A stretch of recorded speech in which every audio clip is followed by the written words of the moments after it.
Good morning, everyone. Thank you for joining. I think we're just waiting for, I think a few more folks may join, and in particular, Erin back, but we'll give it a minute and get started.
All right.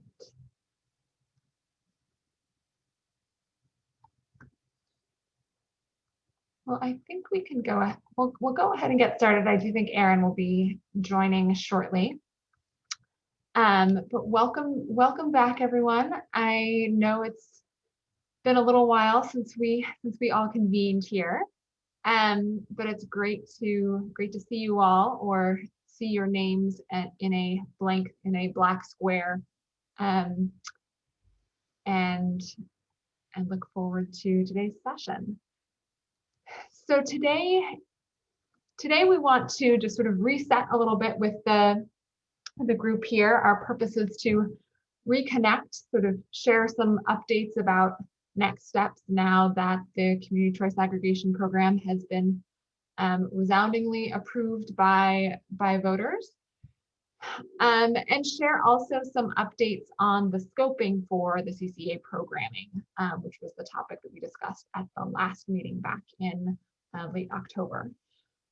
We'll, of course, be looking for your reaction and feedback, and talk a little bit about potential to convene going forward into 2021. So I think the first item on our agenda is just to celebrate, and maybe Elena, do you want to jump in here? Sure. Good morning, everyone. I think all of the Columbus team really wants to thank you all for the work you all have done, and just want to recognize this success. Voters overwhelmingly supported issue 2, which really shows that our community is a progressive, issue 1, which really shows that our community is a progressive community, and it cares about, thinking boldly and innovatively about what we can do to address climate change, increase job growth in our community, and really grow opportunity. But, this kind of overwhelming success doesn't happen unless you have a coalition of people who come together, who say that this is a value that really matters to us. So many of you were really instrumental in this work. I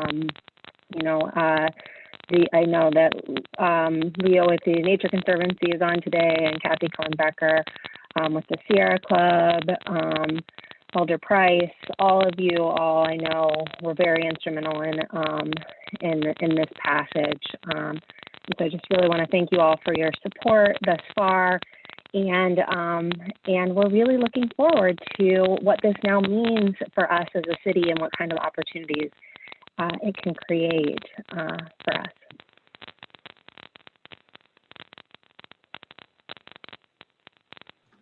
Great. Thank you, Elena, and thank you all. So wanted to jump in now and turn it over to Scott from Trebell to talk a little bit about what the next steps are and where this goes from here, the practicalities of getting the CCA established. Scott, can I turn it over to you? Yeah. Can you hear me okay? Hello? Yep. All right, good.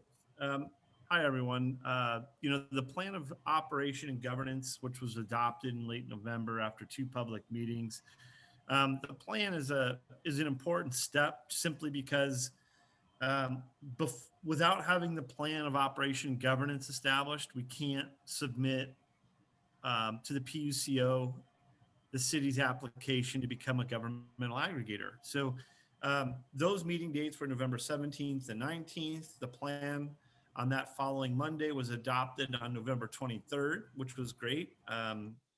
We got our information and our certification signed by the city and went ahead and submitted that to the PUCO. I think it was the 1st or 2nd of December. And so very early January, we should be seeing an approval from the PUCO for the city of Columbus to become a PUCO certified aggregator, governmental aggregator. As you guys know, the plan of operation governance, if you had heard about it, it's really a very bland document, but it just sets up a lot of the rules. What type of program is it? It's an opt-out program. What is the process for opting in and out, moving in and out of the community, establishing notifications and beginning and ending of the program. So, and when I say beginning and ending, not of the actual structure of the deal, but how did we set this up? What did we have to do to get it set up to become a governmental aggregator? And then should the city ever decide that this isn't working out, how do we shut it down? Lots of legal compliance with rules, regulations, and how many days, like simple things like how many days to opt out. That's not decided by the city. It's all really decided by the PUCO. And it's just, we're just putting that information into the document. Contacts, establishing who to call when you have questions. I'll be honest, nobody ever calls the city and says, hey, can you look at the plan of operation and governance and tell me, who to call for X, Y, and Z. Most likely we'll have that information up on the website for you to have and know who to call. But it does, for legal purposes, have to be in this document. So.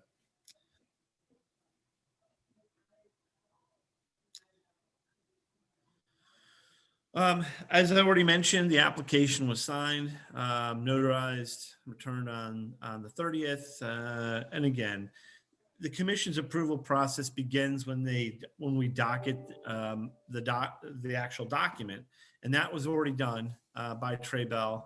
And they have the right, the commission, to approve, suspend, or deny the application within 30 days.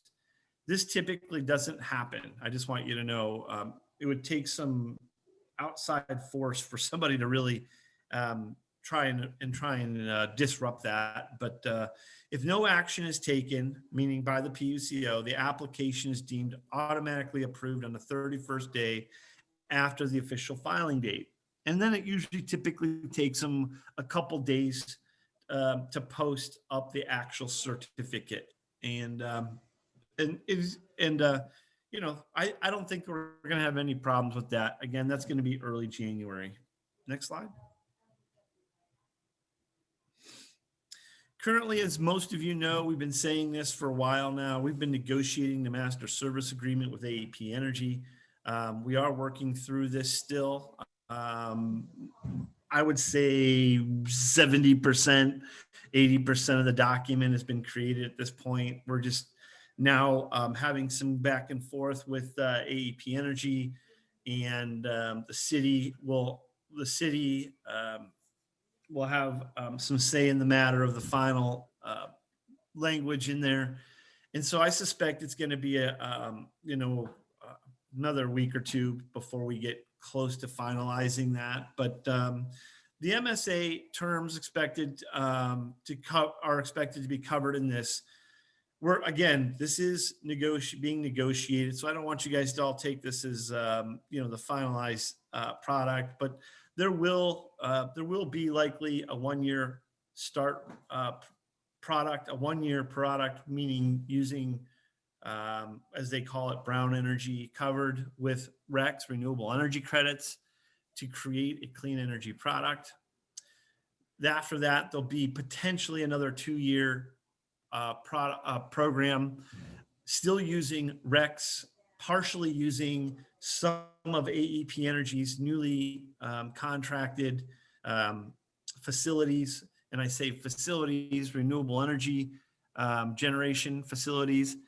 And that will be blended in with some of the brown energy and RECs. And then finally, at the very end, there will be the long term of a 100% renewable energy being contracted by, through the power purchase agreements with AEP Energy. So it's 100% Ohio renewable energy. Most likely somewhere in a 10-year IRE, 10 to 12-year IRE product.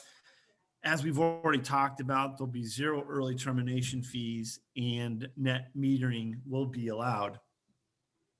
I don't want to bog this conversation down today, but, and please, if you have questions later, bring them up and ask. But, the contract, as you see this whole little, as Elena has coined, the blob, and we will call it we're going to just go around it real quick. This is all the different pieces of it. The contract establishes the parties, that being the city and AEP Energy, with with Trey Bell being mentioned as consultant within the agreement, establishes who's the responsibilities, who prepares the eligible customer list, sends the opt-out letters, who provides a call center, and what are some of the city's requirements for that call center. We're establishing concrete terms and conditions, the rate, terms, and early termination fees. I've already kind of generally gone over this bridge product. So there's, again, a 12-month bridge, somewhere about 12 to 24-month bridge, and then there's the final IRE product. The bridges, again, are being used to, as the name implies, bridge the gap between the time AEP enters into agreements with these renewable energy installers in the time that these systems come online. So that's the purpose of the bridge. Nobody wants to have the bridge, but you can't, it's not like they sign documents and everything's up and running. So there will be some time to get that moving. Within this master service agreement, there is compliance. We take a lot of the information that goes into that plan of operation and governance, which I've already told you about. It's PUCO and state compliance. All the items in the plan of that were in there are included into this, mostly into this MSA. I would tell you that the legal contract specifics, there's a lot of that covered in this document that has to be compliant with the city's compliance with state requirements, breach of contract, state of venue in case of legal. But it's really just a lot of the details that are, I almost call them boilerplate, but there are some negotiations that happen within those legal specifics. All this will be hopefully completed. Aaron's not here, but I know Frank from AEP is on the line here. He can jump in if he needs to, but we're going to try to get the MSA, which is a very important document, completed in December. We would hope to have it approved in January. There's the typical city three readings. We hope to have it all approved by January, early February. And then we move towards that rolling out of the program by June by June 1st of 2021.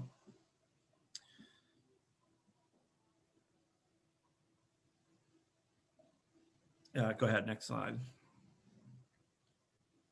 Elena, do you want to jump in here, or do you want me to continue? Sure, we can kind of tag team here, Scott. So I think that the important thing was Scott really talked over this in the last slide, but we wanted to show you the same slide that we've shown you before in other meetings to kind of, this is another visual way to kind of show these bridge phases. Another phrase that I've heard used before when we really talk about that second bridge phase is that we're starting to feather in those integrated renewable energy products. But just like Scott said, it takes time to get these assets online, and we're lucky, you know, that AEP Energy already kind of had the ball rolling in many of these projects to get them moving, but it will take a little bit of time, and so we want to add that, or we plan to have that extra period there so that the feathering in can happen before we get to what is that dark blue time frame. That's the 100% local, you know, renewable energy that will support the aggregation. Also, just kind of, we have the graph at the bottom that has the state here, not the graph, the image at the bottom that has the state that shows kind of, for illustrative purposes, the approximate locations of the AEP renewable energy installations that are under contract. We've also shared with you before in other meetings, right, that AEP Energy has sought and is seeking, you know, to put more installations under contract than what the city's load will require, with the idea being, you know, that it's really important to have more because of all of these contract elements that really kind of come into play. That could lead to delays in one area. So, you know, we have to kind of make sure we're over projecting so that we hit the load that we really need. Scott, did I miss anything on this slide that we hope to cover? No, I think that really covers recovers everything that we've talked about. I'm excited just to keep moving, working with the city and moving this thing towards 100%, you know, Ohio renewable energy. Awesome.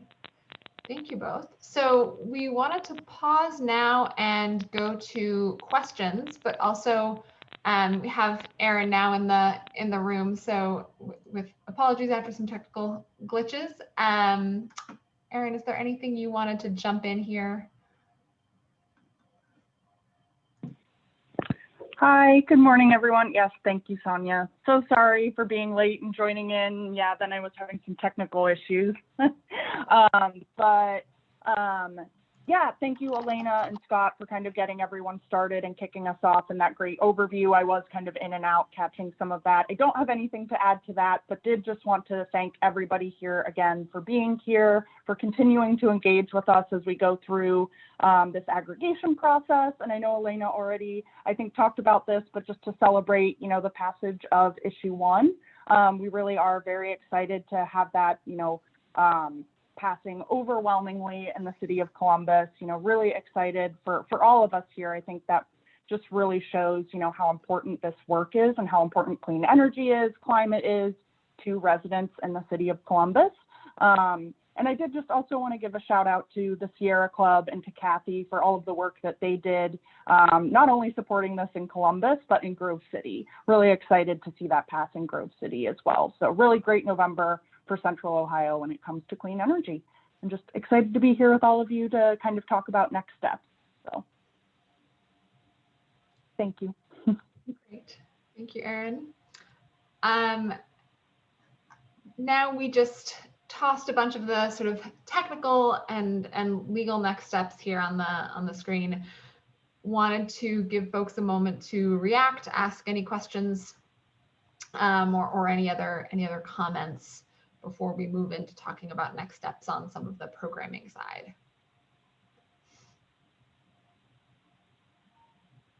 Nobody wants to say anything. It's going to be 55 degrees out today. They're just looking to get outside. This is Kathy, and I actually do have a question that you all probably know the answer to. I guess I'm wondering, so during the rec period, exactly how does that transaction work for all the energy that the aggregated citizens of Columbus use, the city or AEP buys renewable energy somewhere else? Is that, like, exactly how does that transaction happen? I'm just curious. So they'll be looking at, we will get a list from the utility that will give us an estimate of each and every account in Columbus. And so with that estimate, AEP will be purchasing most likely Midwest Recs, that are going to help us cover the renewable energy credits that we're buying to cover the usage that all the eligible people who end up being in the program to make it 100% renewable. So that's what the bridge period is for. We're not using specific assets out of the gate where we have some installation somewhere in Ohio. It's just RECs that we're going to be purchasing here in the Midwest to cover and make our usage clean energy. I'm trying to put this in words that makes it simple for everyone to understand. But at the end of the day, we're just taking the usage. We're buying enough clean energy to cover the cost or cover the usage, the level of usage that the collective group that intends to participate, and we'll be covering that with renewable energy credits. Okay. So AEP basically collects the bills from the people and then uses that money to buy this renewable energy. So when we get to the point in January, January, February-ish, we're gonna get to the point where we have the usage data, and we're gonna take that usage data, and AEP is going to go out into the market, into the brown energy market, and we're gonna look at where things are trading, and we're gonna pick a day that we're gonna buy electric to cover all the people who are going to join the program. And it's at that point that once we have that established and we've sent the opt-out letters out, we'll know what we need to use and what we need to buy from renewable energy credits to cover that, the usage for the city. Okay, thank you.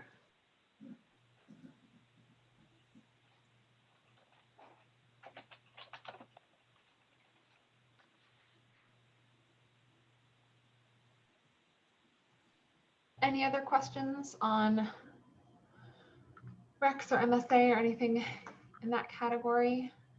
Oh, I see Zach has asked a question. Hi, good morning, everyone. This is Zach McGuire filling in for Mark Patton today. Question on the AEP energy projects. Is the City of Columbus, Trey Bell, doing any sort of advocacy at the state level to make sure these projects get through the PUCO and the Ohio Power Siting Board? Yeah, I'll take that one, Scott. So we are in talks with our external affairs team to, sorry about that, my wife leaving, getting her lunch bag ready. We're in talks with our external affairs team and government relations to monitor, as some of you may be aware, there was legislation proposed that would put a halt to development in Ohio pending further review. We obviously are opposed to that, and so we are monitoring it. I think it may be a bit of a stretch at this point to call it actively soliciting or soliciting against it. Excuse me, because I don't know that it's gone anywhere other than a proposal at this point. Maybe there's somebody on the call, either with some of the advocacy groups or non-governmental agencies that have more information. But to my knowledge, external affairs has told us they're watching it, but that hasn't really materialized anything yet. and actually while we're talking about legislation, there's another piece of legislation that speaks to this program as well, where a state legislator out of southwestern Ohio proposed a ban to opt out aggregation. That did receive a hearing, and it doesn't appear to be going anywhere.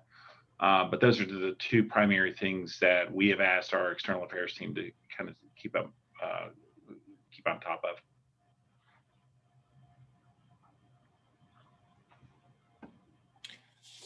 This is Leo at the Nature Conservancy. Frank, I can also confirm what you guys are hearing on those two bills. I've had several legislative meetings over the past couple of weeks, and have been asking about, will those two bills see the light of day from the different members on the energy committees? And they've all said no, at least not anytime soon. Right, so we could see them introduced again when the General Assembly returns next year. But yeah, we are certainly happy to talk to your external affairs folks, and I know Maria about how we can certainly advocate against those bills going anywhere. Yeah, Maria is our point person on it, and if you know where you can either shoot me an email or you can connect with her directly. Either way, I do know she had shared with us the gentleman that proposed the opt-out legislation, I believe, is term limited, and I don't know that there's another party that is going to carry that forward unless you may have more information than I have, Leo. But that's the last I'd heard on it. I can tell you, I watched that presentation, and I didn't see any support for him in that room whatsoever. So I don't think it's going anywhere. Yeah. Trey Bell also monitors these items, and if and when appropriate, we will likely stand before the commission as well, and or whoever we need to be in front of to give our 2 cents as well about against such legislation. We would just never. It's a pretty serious thing. We would never let that thing just go without having a say in the matter. And for the group's benefit, Scott and I and Trey Bell and AEP Energy talk almost on a daily basis. And we don't, there's a whole lot of sausage making going on that isn't very interesting or fun to hear about. As Scott alluded to, our MSA is very complex, as you can imagine. I think Scott and I talk to each other more than we do our spouses, but things like this are part of the daily conversations. And Scott was one of the first to raise his hand and say, "Hey, have you guys seen this?" And we said, "Yeah, we have, and here's what we can bring to bear, what you guys can bring to bear." So it's good to have a partner that we can kind of keep on top of things like this. A lot of Google alerts going back and forth, but between Trey Bell and their advocacy, and then with our external affairs team, I'm pretty sure we're confident that it should be pretty well covered. This is Peg Williams. I have a question. What are the two bills that have been proposed?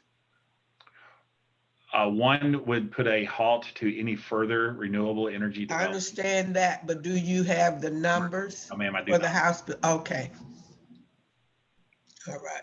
Not off the top of my head. I can get those for you, Ms. Peg, if you would like. Okay, we'd appreciate it. I see one said it's Senate Bill 363.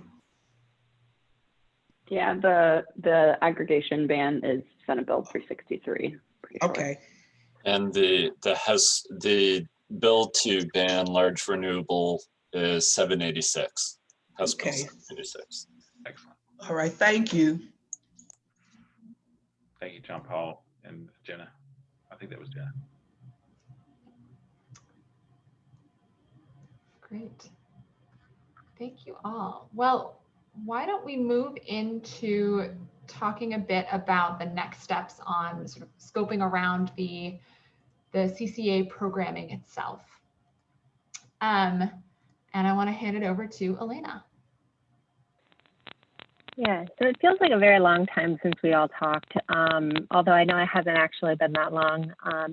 So we wanted to just review kind of what we heard from you all at our last meeting. We heard, just as it says on the slide, that there was a very strong interest in energy efficiency across the board, with a particular emphasis on, residential, low-income, multifamily, and small business settings. And so we, as well as, as we heard from stakeholders both inside and outside that meeting, right, of the importance of, as we're thinking about scoping these programs and thinking about what programs are best for our city and our residents, it is important to also think about the funding and financing aspects of this work and how we can take, the direct dollar that we might get from this program and grow it or leverage it so that we're able to do more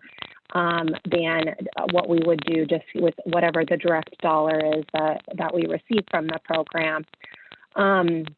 You can also see on the box to the right that, the top two recommendations that we heard kind of coming out for each of both of the residential organization and the business focused programs was, it really is important for us to think through, once someone learns about the needs that their home or residence has, where it's wasting energy, how it's wasting energy, that there's a gap in actually that implementation support. So I now know that my windows are leaky, or I know that I have an inefficient furnace, but I can't do anything about it.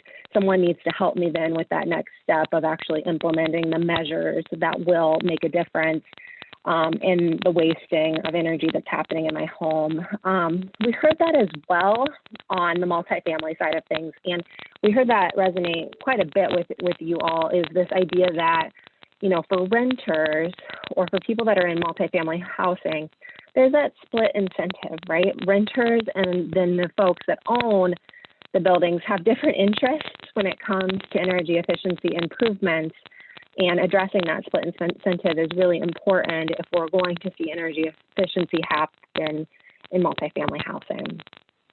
We also heard an interest in DIY, do-it-yourself energy efficiency toolkits, which are ideas, right, that have come out of some of our other cities that have community choice aggregation supported energy efficiency programs that really do a lot of what we just talked about in bullet one, right?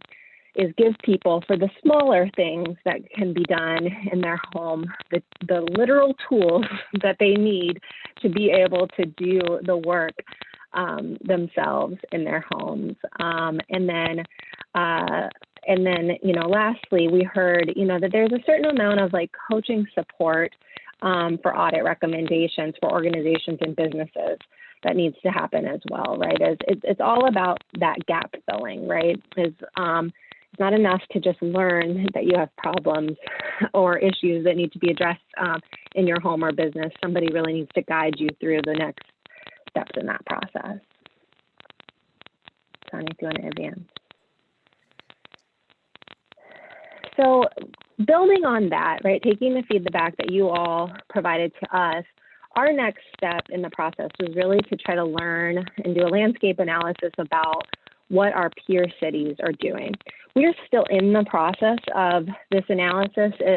We have some more cities that we still want to talk to, but we began, thanks to the Sierra Club and Rachel Wagner for really kind of helping us make these connections with the city of Cincinnati, talking with Carla Walker about the Warm Up Cincy program, which is a really interesting program that the city of Cincinnati is doing to address just what we just talked about with multifamily homes, that split incentive issue where the people that own the building often do not have the same incentive to make energy efficiency updates as the tenants who are then, paying the utility bills within their home. And so what we learned talking with Carla Walker, who is the Jenna Topaldi in the city of Cincinnati, she's their climate advisor, is what they have done is they've taken some funding that they have gotten from a Duke Energy settlement where they receive $250,000 a year, and they've put that into 3 energy efficiency programs.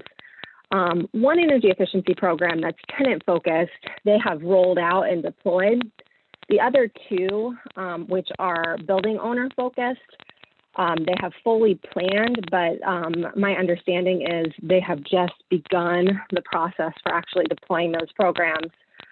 So most of my remarks will talk about the tenant focused program, but it was very helpful to talk directly to Carla because they experienced the challenge of rolling out this tenant focused program that they call Warm Up Cincy during the kind of height of the onset of the pandemic. And so a lot of what they were thinking about doing and how they were thinking about doing it, they had to kind of quickly adjust based on the fact that, you know, they had to move away from in-person meetings or in-person educational environments to this virtual environment that we all have grown to know, if not, probably not love, but we've got to know and become pretty competent at. And so there's really two main elements to this program. There's the educational aspect of the program, where tenants learn about energy efficiency and go through kind of a basic training. Then they receive a free energy assessment of their unit so that they can learn about, like we've talked about, where their unit is wasting, losing energy. And for going through that educational program, they receive $250 off their energy bill for the year for completing that program. The next step in that program for tenants is once you've received education, they have the opportunity to then receive energy efficiency updates, which include things like, you know, again, based on the assessment in the home, faucet aerators, LED light bulbs, energy efficient appliances. And so these things help the unit save money in a year because they're more energy efficient.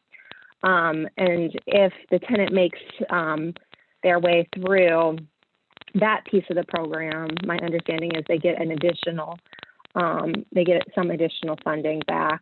So it kind of, there's a front end payment, and then if you get all the way through making your energy efficiency upgrades, there's another back end payment that I don't in my notes see what that is. So the other thing that I think was important that we learned, right, is like we've talked about before when we've kind of talked about potential programs, is it really takes a village, right? These are not programs that the city is able to deploy on their own to be successful. So the Cincinnati has partnered with their community action agency, as well as an organization called People Working Cooperatively. The community action agency is really responsible for creating the program stack for folks, right? If you've got a need for energy efficiency upgrades in a multifamily home, you know, if you're a low income resident that's in a multifamily structure, you're coming to the community action agency for a variety of reasons, right? You're not just coming seeking an energy efficiency program. And so what the community action agency does for the city of Cincinnati is they add the energy efficiency program, the Warm Up Cincy program, to the program stack that they're already building out for their clients when they're developing that work. And then once the community action agency gets folks enrolled, the City of Cincinnati Office of Environmental Sustainability is responsible for delivering the energy efficiency education to folks. And then People Working Cooperatively is responsible for doing the energy efficiency upgrades. So that's a very deep dive into their tenant program. So far, they've been able to serve a little bit more than 50 families using that program. 50 have made it through the education. I think closer to 27 have made it through the full program. Like I said, they've had some challenges because of the pandemic and, you know, the challenges that brings with getting into folks' homes to actually make upgrades. I won't go in as great a detail on these other two programs, but they're partnering that, right, to address the split incentive with small grants for building owners that offer up to $5,000 for building owners to make improvements to their building, as well as a little bit more of like an innovative and creative flagship building for building, our flagship program for building owners, that asks a little bit more for a proposal from the building owners of like, what's the deep upgrade that you would do beyond $5,000 that the city would match with funding to be able to, you know, really tighten up that building. And those programs, my understanding is they haven't yet been deployed or in the early stages of being deployed.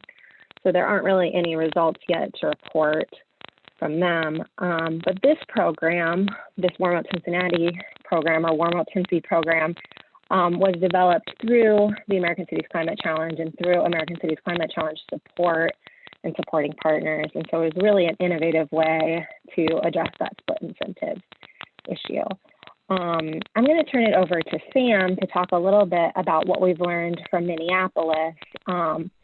And Sam, if you can kind of just talk a little bit about their programming, that would be great. Sure. Can everybody hear me? I'm always concerned about that. Yep. Okay, great. Thank you. So yeah, city of Minneapolis, in contrast to Cincinnati, it's a little bit more established and robust. They do have quite a bit of funding. I think they said it was about $3 million that they have from their fee. They call it a franchise fee. So their budget actually doesn't come from an aggregation program, but it's a franchise fee that goes toward energy efficiency. So it is a large, robust, established program. And the biggest piece from my understanding during the discussion with them is their home energy squad. They partner with utilities to conduct residential energy audits and then make recommendations toward implementing measures identified during the audit.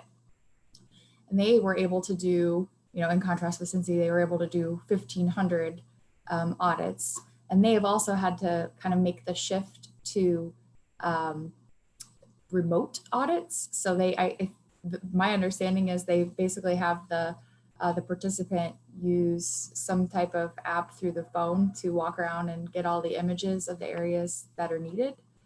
So they've kept the audits rolling, which I think is pretty impressive.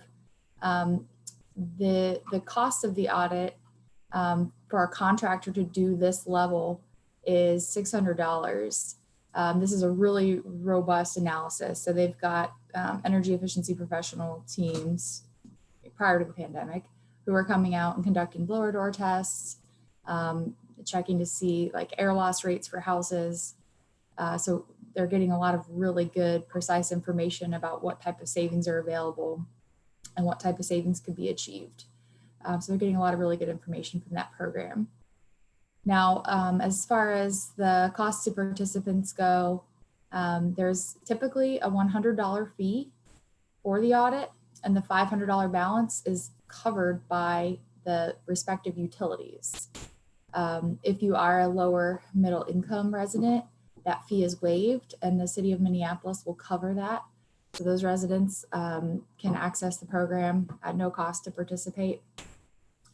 And Minneapolis is a little bit, it's sort of similar to Columbus in that they have 2 natural gas utilities in their main metro area.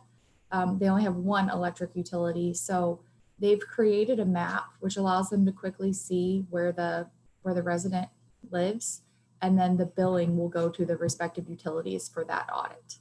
And the geographical map also includes certain zones, which helps them to easily identify lower middle income residents to further facilitate the billing and dividing up the cost of those audits. Something very interesting that I had never heard about before was their pay as you save program. It's one of the ways that the city has tried to include aspects of inclusive financing. So through the program, they can offer 2.5% loans for implementing the measures that the energy audit has identified. And it's similar, but not the same to on-bill financing. The loan actually stays with the gas meter. So for this program, they've partnered with the only one of the two gas utilities was open to working on this.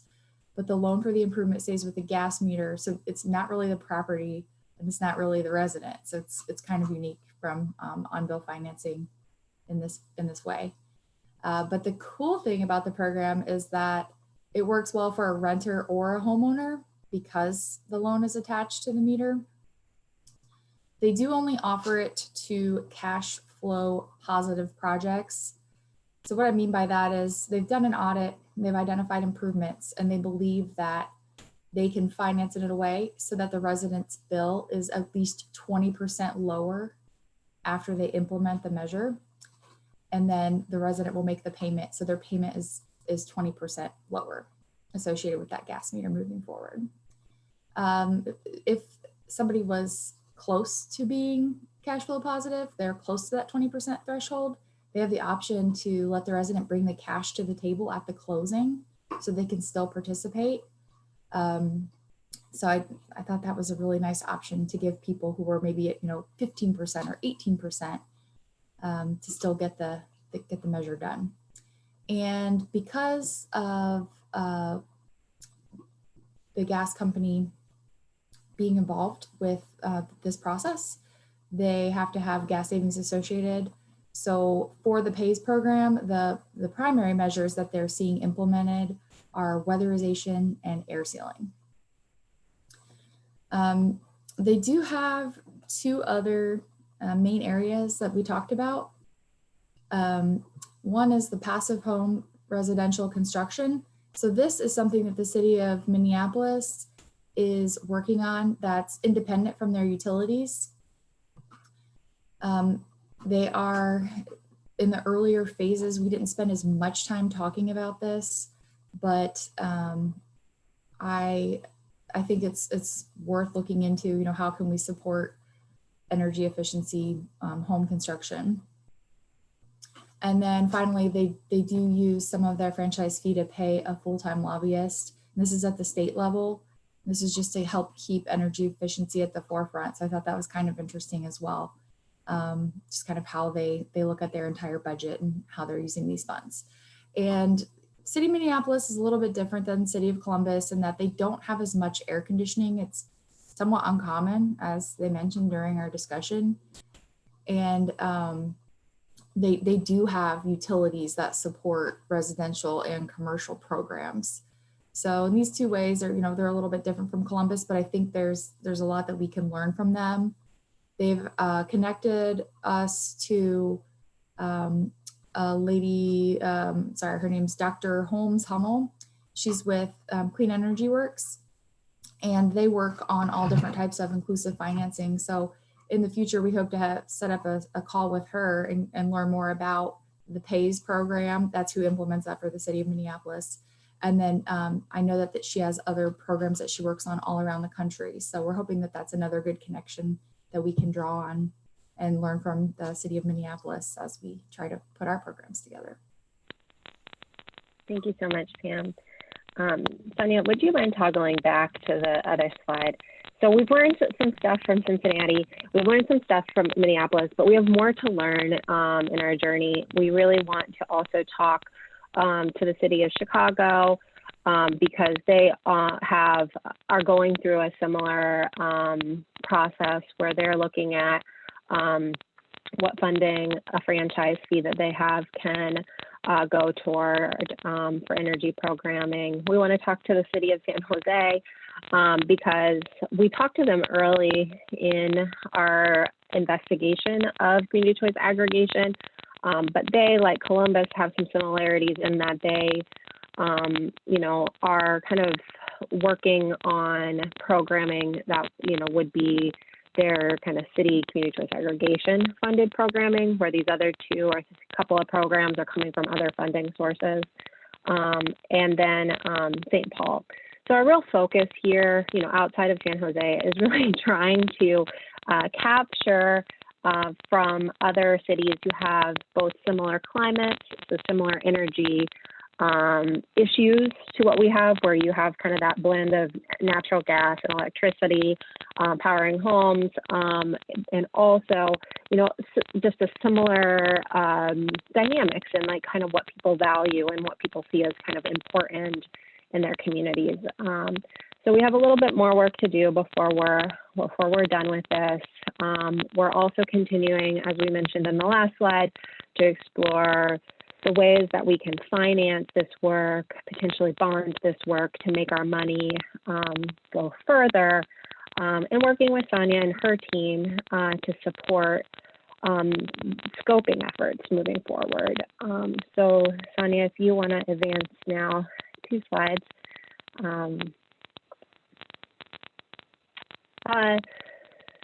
So the really interesting thing for us, right, is that now we're really in an exercise where we're kind of peeling back the layers of the onion.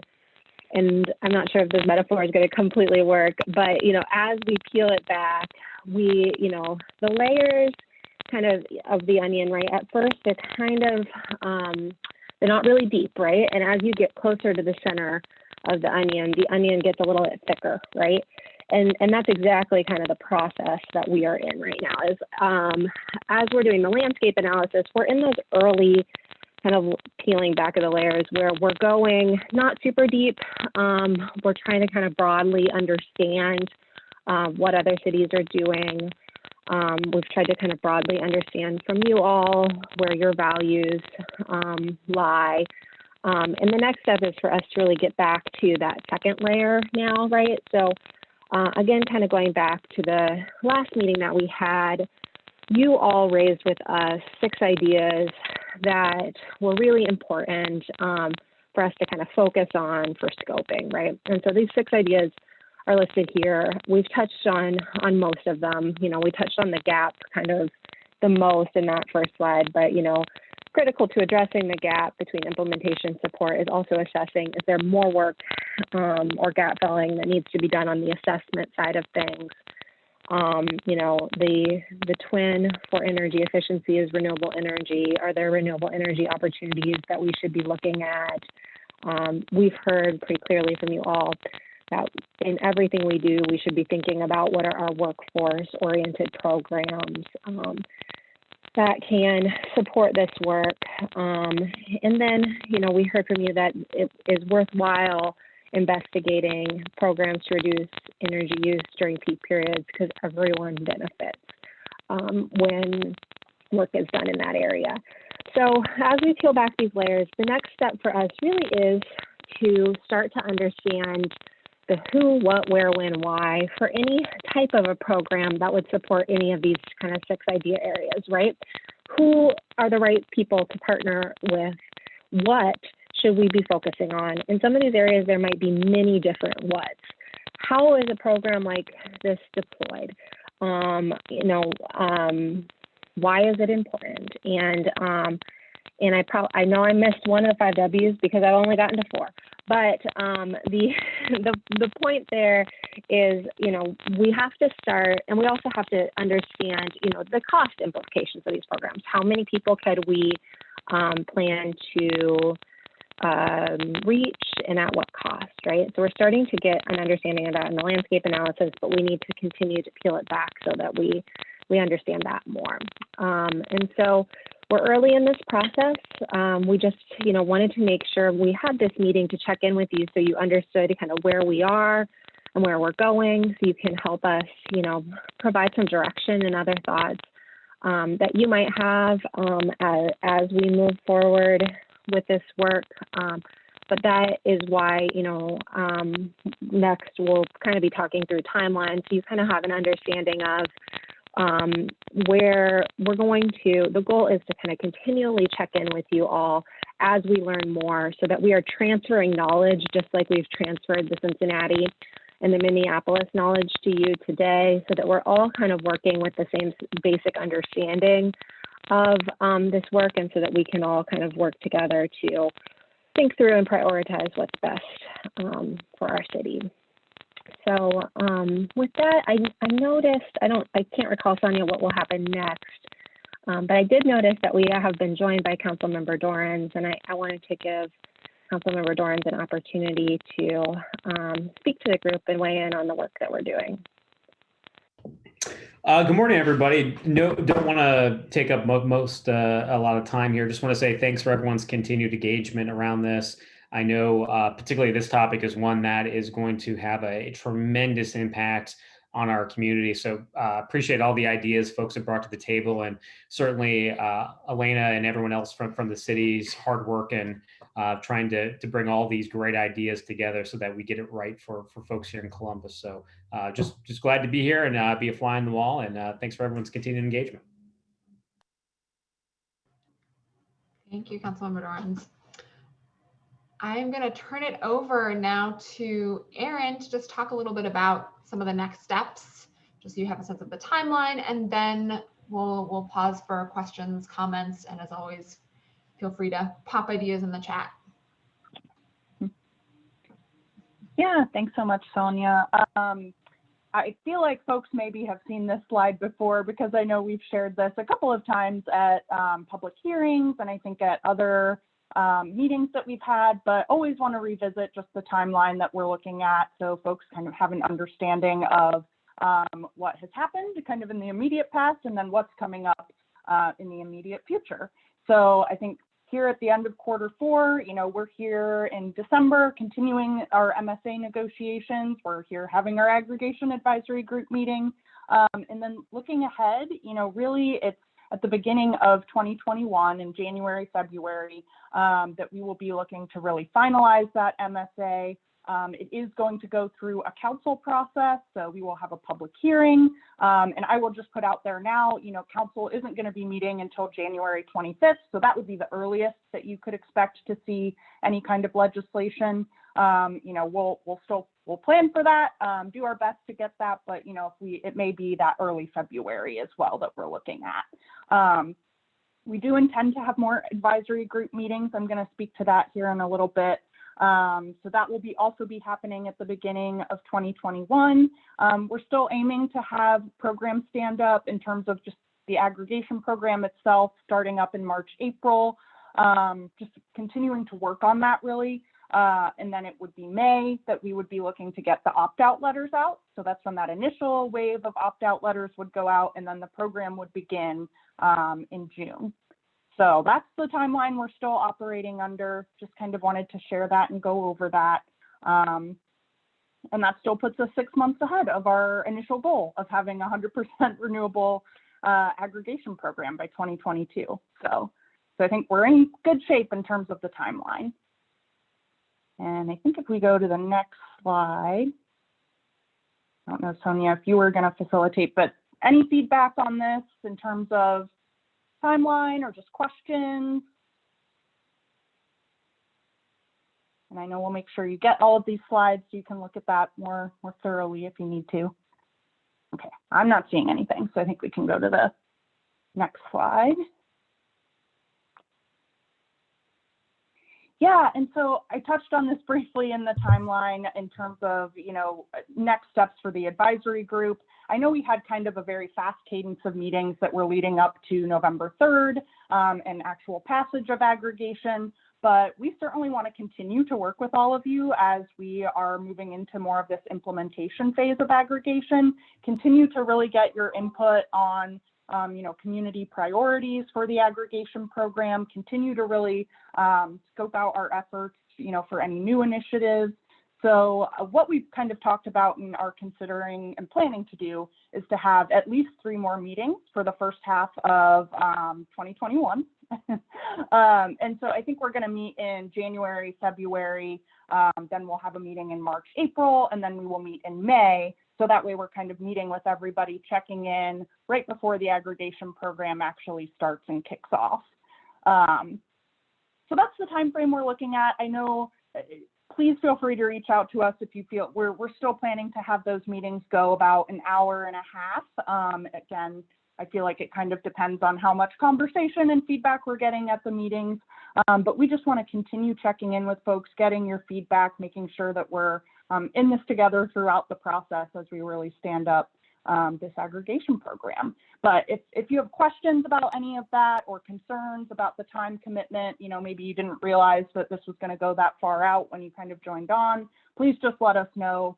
We're happy to work with you on that. And as always, these meetings are open to the public. If you have, coworkers, other folks in your community who are interested in learning more, please share with them that we're going to continue to be meeting and that they're welcome to attend these meetings. Are there any questions? This is on Scott at that? Traybell. Just wanted to. This is Scott at Traybell. I just wanted to note meetings are happening January, February, March, April, May. Purpose of the meetings, tying it back to these programming in June of 2021, we know that the electric starts to flow if all goes well. It's going to take, a couple of months for the dollars to roll into the city. And then in 2022-ish, I'm only saying ish because there's no hard date, but it would be at that point in time that this programming that we're tying back all these meetings and input from all of you back to seeing programming get up and running. And that's why it's important for us to meet early and gather as much information as possible. So if you have information, please provide it. Earlier is better. Thanks, Scott. Yeah, I think that one of the things that is a guiding principle that the Office of Sustainability and Aaron, what we're thinking through programming is that we want to get it right? And that is why we're engaging with you. And that is why we're really trying to diligently do the landscape analysis and do this scoping. We want to make sure we know that we have a climate crisis on our hand. We know that we need programming that's going to address that, but we want programming that's going to be really impactful for our community and is going to be the best bang for everybody's buck. So that's really why you're seeing us being really diligent about thinking through this work, and why, as Scott mentioned, the earliest there might be programming is 2022. The likelihood is that we might be looking at 2023 when we're really talking about robust programming in our city. Yeah, thank you both for that. That is a good clarification to make, is when I'm saying the program begins in June, it's just like Scott was saying, that's when the electrons will start flowing, and, it will be then that following month that residents get, their first bill that would include the aggregation program on it. So with the 100% clean energy. Hey, Aaron, can I add one other point real quick? Sure.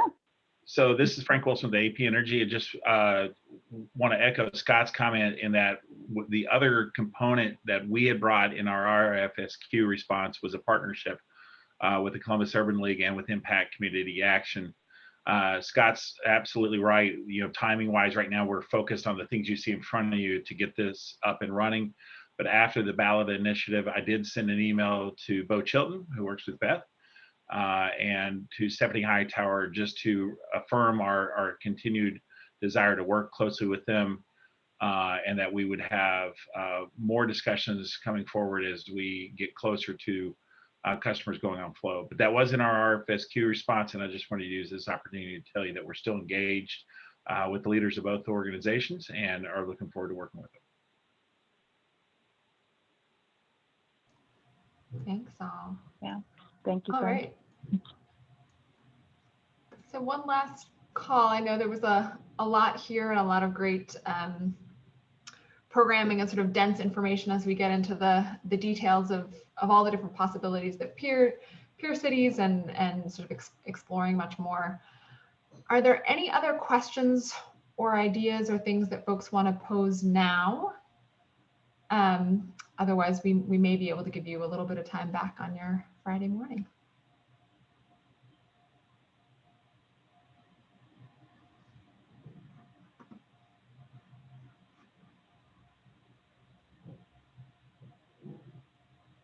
If not, then thank you. And we will see you again in the Jan-Feb timeline. Happy holidays, everyone. Yeah. Happy holidays, everyone. Yeah. Great. Happy holidays. See you in the new year. Yeah. Absolutely. Carol. Thanks, Bye. everyone. Here's to a better 2021. Yeah. Yes. Yes. Bye.